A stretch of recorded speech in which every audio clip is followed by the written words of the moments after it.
kita baca sejarah, baca yang utuh. Jangan baca separuh-separuh. Jangan ya kawan, baca yang utuh. Bagaimana sejarah Nabi menghadapi penghinaan terhadap diri dia. Oh, dalam sejarah yang lengkap ya kawan. Kita boleh buka Sahih Bukhari, Sahih Muslim, kita buka Jami'ut Tirmidzi, kita buka Sunan Abi Daud, Sunan Nasa'i, Sunan Ibn Majah, kita buka kitab-kitab tarikh. Saudara, bersebaran, berseragam riwayat-riwayat bagaimana cara Nabi dan para sahabat menghadapi orang yang menghina Nabi alaihi salatu wassalam. Nah, singkat saja mari kita lihat. Waktu di periode Mekah, kita bicara periode Mekah sebelum Nabi hijrah. Saat itu Nabi dihina, Nabi dicaci maki, bahkan ada yang meludahi Nabi, yang lempari Nabi dengan pasir dan lain sebagainya, saudara. Nah, kemudian Nabi tidak membalas. Kenapa? Nah, kalau soal ini, saudara, anak Rodul Atfal juga bisa jawab. Loh, kenapa Nabi tidak balas? Saudara, karena saat itu umat Islam masih minoritas. Umat Islam jumlahnya masih sedikit. Kalaupun banyak yang masuk Islam, banyak dari kalangan masyarakat yang lemah, saudara. Jadi umat Islam ketika di Mekah belum punya kekuatan. Kalau belum punya kekuatan terus dihina, diam, nggak usah kaget, saudara. Kita pun saat ini kalau minoritas dihina, ya bisa buat apa? Nah, jadi itu nggak usah diperdebatkan. Jangan kemudian itu dijadikan dalil untuk sepanjang zaman. Wah, kalau begitu dihina tuh Nabi disiram pasir diam, tuh Nabi diludahin diam. Tunggu dulu, Anda cuma lihat periode Mekah, belum lihat periode lanjutannya, saudara. Jadi Nabi itu cerdas, Nabi itu pandai, Nabi kita itu, saudara, luar biasa, memiliki kecerdasan, kepandaian, kepintaran, saudara, di atas semua manusia yang ada. Jadi Nabi tahu menempatkan posisi, kapan harus dihukum seseorang yang menghina Nabi, kapan harus dibiarkan, kapan kita harus diam, kapan kita harus bicara, kapan kita harus bertindak. Nah, jadi jangan menggambarkan Nabi itu, saudara, seperti manusia biasa, seperti yang lainnya, yang tidak mampu untuk menempatkan sesuatu pada tempat yang sebenarnya. Nah, jadi kenapa saat itu Nabi dihina, kok sahabat diam? Nah, boro-boro sahabat membela Nabi, mau mempertahankan akidahnya aja setengah mati. Bayangkan Ammar bin Yasir, ibu bapaknya dibunuh depan matanya, saudara. Bagaimana dengan Bilal, saudara, dipentang di tengah padang pasir, diikat, dikambuki, ditindih dengan batu karang yang besar. Umat Islam saat itu boro-boro membela Nabi yang dihina, saudara. Ini mau jaga keselamatan diri aja setengah mati. Kenapa? Karena posisi umat Islam masih lemah. Bukan lemah imannya ya, tapi lemah fisiknya, lemah jumlahnya, lemah personilnya, saudara. Ya wajar kalau saat itu orang-orang kafir yang hina Nabi masih dibiarkan. Kira-kira jelas tidak? Sekarang yang kedua, waktu Nabi hijrah ke Taif. Sebelum Nabi hijrah ke Madinah, beliau berusaha hijrah ke Taif. Nah, sampai di Taif apa yang terjadi? Beliau diusir, ditipuki, disambiti, dicaci-maki, sampai luka, sampai berdarah-darah. Sudah, sampai-sampai malaikat datang kepada Nabi menawarkan diri, murni ya Rasulullah, perintahkan kepadaku ya Rasulullah, engkau terbalikan ini gunungnya ada di Taif untuk dimusnahkan itu warga Taif. Tapi Nabi tolak, ya. Berhenti dulu sampai di sini. Berhenti dulu sampai di sini. Malaikat menawarkan bantuan menghancurin Taif. Saya bertanya, malaikat mampu? Mampu. Kalau Nabi menganggukkan kepala, selesai. Selesai kalau Nabi mau balas ya. Tapi saat itu apa yang dijawab oleh Nabi kepada malaikat yang datang? Kata Nabi, la bal arju an yakhruja min aslabihim man yu'minu billahi wa rasulih. Jangan. Bahkan aku memohon kepada Allah, berharap kepada Allah agar di suatu hari nanti akan lahir dari keturunan mereka orang-orang yang beriman kepada Allah dan beriman kepada Rasulullah sallallahu alaihi wasallam. Sudah. Nah, di sini ada pelajaran buat kita. Kenapa Nabi nggak balas? Nah, kalau di Mekah kita bilang waktu itu tadi, lemah, umat Islam nggak bisa balas. Kali ini bukan nggak bisa balas nih, ada malaikat datang nawarin diri, kalau balas bisa. Di Bisa. Cuman ada satu kunci yang Nabi ajarkan kepada kita ya, Wah. Nabi saat itu melihat penduduk Taif ini sebagai korban propaganda kafir Quraisy. Lah, kan Nabi nggak kenal mereka nggak kenal Nabi. Kok bisa-bisanya mereka nolak Nabi alaihi salatu wassalam? Dari mana mereka menganggap Nabi ini berbahaya, Nabi ini tukang sihir, Nabi ini pemecah belah bangsa? Karena fitnah yang disebarluaskan oleh kafir Quraisy di kota Taif. Kafir Quraisy itu kirim utusan, awas kalau Muhammad datang usir, awas kalau Muhammad itu datang jangan diterima di sini. Muhammad itu pemecah belah bangsa. Gara-gara Muhammad kami di kota Mekah anak dengan orang tua pecah. Kami ikut agama Muhammad. Muhammad ini berbahaya, Muhammad ini tukang sihir dan seterusnya. Sehingga masyarakat Taif termakan isu tadi ya. Artinya apa? Mereka nggak tahu, mereka cuma korban. Inilah dasarnya Nabi. Nabi nggak mau menjatuhkan hukuman kepada korban ya. Jadi mereka ini nggak tahu apa-apa. Bahkan Nabi doain, Nabi kesian ini mereka nggak tahu apa, mereka nggak ngerti, cuma ikut-ikutan, kemakan isu. Maka itu Nabi nggak hukum, sudah. Subhanallah. Kira-kira jelas ya? Cerdas gak kita punya Nabi? Cerdas. Oh ini korban. Ini korban isu. Kalau sekarang ini korban berita hoax sudah. Nah, ini korban. Kalau korban itu bukan dihukum, dikesihani, diajarkan, dibina, didoain, biar mereka sadar, biar mereka mendapat informasi yang benar. Itulah dasarnya Nabi kita Muhammad Sallallahu Alaihi Wasallam. Sampai di sini jelas tidak? Jadi waktu di kota Mekah bagaimana, waktu di Taif bagaimana cara Nabi menghadapi para penghina. Sekarang kita beranjak ke Madinah. Di Madinah ada dua posisi yang ditunjukkan oleh Nabi, saudara. Di satu posisi Nabi membiarkan orang-orang yang menghina beliau. Tapi pada posisi yang lain ada beberapa penghina Nabi dihukum mati oleh Nabi alaihi salatu wassalam. Nah ini kita mesti bacanya pelan-pelan, kita lihat dulu ada apa saudara. Jangan sejarah separuh diambil, separuh kita buang, nggak boleh. Ini kan dua-duanya sejarah Nabi. Nabi memaafkan orang yang menghina, itu sejarah Nabi. Nabi menghukum mati orang yang menghina, itu juga sejarah Nabi. Nah kita harus memahami sejarah secara komprehensif. Jangan separuh-separuh kalau belajar agama, jangan separuh-separuh kalau mau kaji sejarah. Kita mulai dari yang dimaafkan oleh Nabi alaihi salatu wassalam. Saudara, ada satu pengemis Yahudi, buta matanya, miskin, duduk di pasar, tiap hari mengemis, tiap hari Nabi sedekah, Nabi kasih bantuan. Padahal setiap hari si pengemis ini mencaci maki Nabi, tapi kan hukum Nabi dibiarkan sampai begitu Nabi wafat meninggal dunia, saudara, Sayyidina Abu Bakar Siddiq radhiyallahu taala anhu datang ke putrinya yaitu Sayyidatuna Aisyah radhiyallahu anha. Jadi Sayyidina Abu Bakar tanya kepada Siti Aisyah, dulu waktu Nabi hidup apa kebiasaan yang dilakukan oleh Nabi?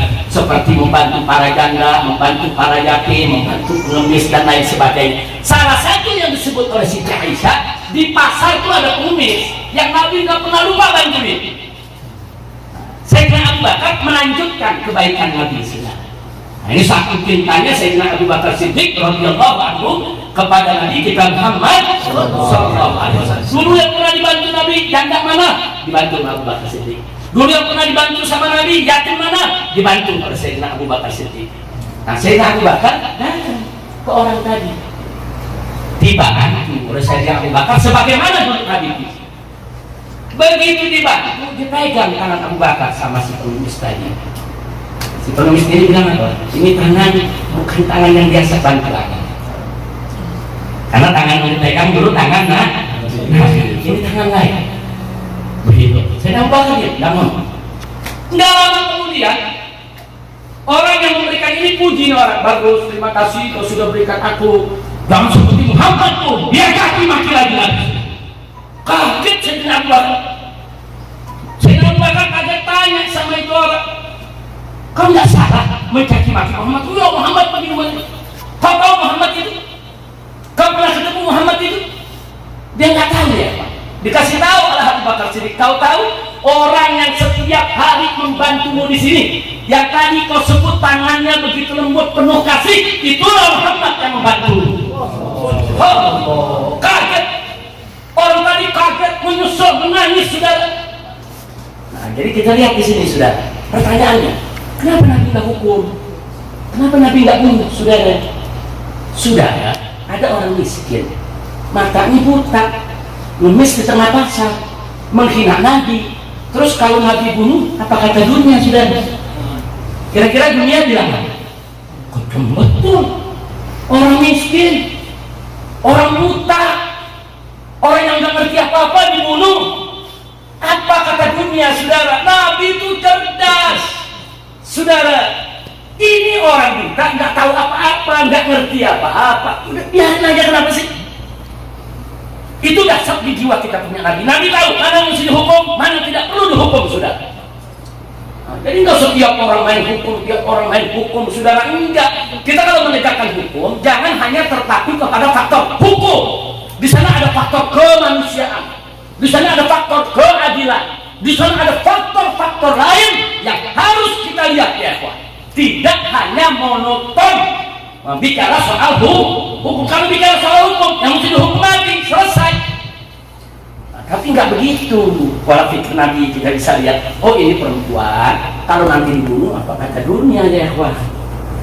Nah, Nabi nanti juga bakal tahu siapa itu Muhammad. Nanti juga bakal tahu siapa yang membantu dia. Buktinya begitu dia ketemu Sayyidina Abu Bakar, Sayyidina Abu Bakar tegur, nyosol, nangis. Saudara, dia nggak pernah sangka. Yang lebih membuat dia lebih sedih lagi, saudara, itu orang yang membantu di kaki tiap hari, tapi tetap membantu. Subhanallah. Itulah Nabi kita Sayyidina Muhammad Sallallahu Alaihi Wasallam. Nah, sekarang mari kita lihat lagi. Ada lagi orang kafir, saudara, Yahudi, nagih utang kepada Nabi. Nabi ada utang, saudara, belum waktunya dibayar. Utang kan biasanya ada janji bulan depan dibayar, belum waktunya dari tadi. Nah, mungkin si Yahudi ini lagi butuh, saudara. Nah, cuman nagihnya nggak sopan. Begitu nggak sopan, sahabat Nabi yang duduk di samping Nabi berdiri, ya Rasulullah, da'ni an abta'aras. Ya Rasulullah, izinkan aku biar aku tebas batang leher orang ini. Kurang aja. Kalau nggak salah sahabat saat itu yang duduk di samping Nabi, Sayyidina Umar itu Khattab. Sayyidina Umar marah. Apa kata Nabi? Ya Umar, nah, Idris Magana duduk. Seharusnya kau nasihati dia supaya sabar lagi utang. Dan mestinya kau nasihati aku supaya buru-buru bayar utang. Subhanallah. Jadi artinya kenapa Nabi nggak izinkan untuk dibunuh? Ini bukan urusan agama, ini urusan dunia, urusan utang piutang, saudara. Karena ini urusan dunia, urusan utang piutang, urusan Nabi sama Yahudi. Jangan, Umar nggak boleh sembarangan bunuh orang, saudara. Subhanallah.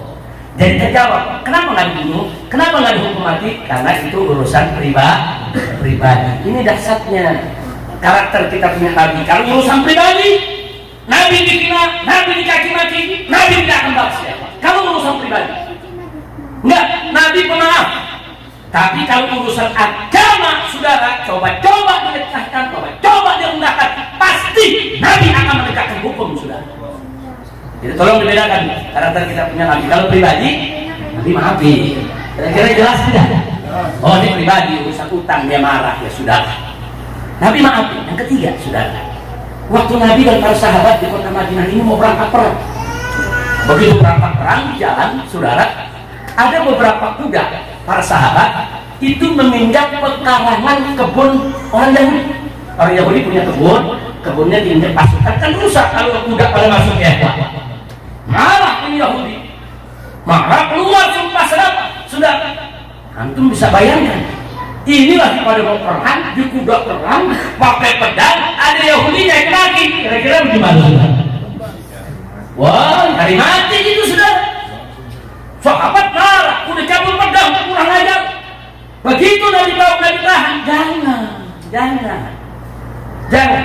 Mestinya Nabi nasihati si Yahudi ini untuk sabar, dan kita harus ganti rugi dia punya kerusakannya. Subhanallah. Saya mau tanya kepada semua yang ada di sini, dahsyat tidak punya Nabi? Sabar tidak? Damai tidak? Mulia tidak? Sallu ala Nabi. Gak sih Nabi ganti. Ini urusan dunia, kita merusak kebunnya ganti. Bukan kita marah kamu pedang membunuh. Iya ya Pak, betul dia salah maki-maki orang, dia salah maki-maki. Nasihati, jangan caci maki. Nanti kerusakannya kita ganti. Jangan caci maki kan karena dipikir kerusakannya nggak diganti. Ganti, begitu terima ganti dia diam. Yahudi nggak marah-marah lagi ya. Nah ini cara Nabi menyelesaikan masalah, nggak main bunuh dia ikhwah. Nah, singkat cerita sekarang bagian kedua. Nabi masuk ke dalam masjid, sahabat kumpul dalam masjid. Ada dalam riwayat Sahih Bukhari. Kata Nabi alaihi salatu wassalam, "Man yakfini amma yudhi." Siapa di antara kalian yang bisa menyelesaikan orang yang selalu menyakiti? Orang ini selalu menyakiti. Dia caci maki di mana tempat.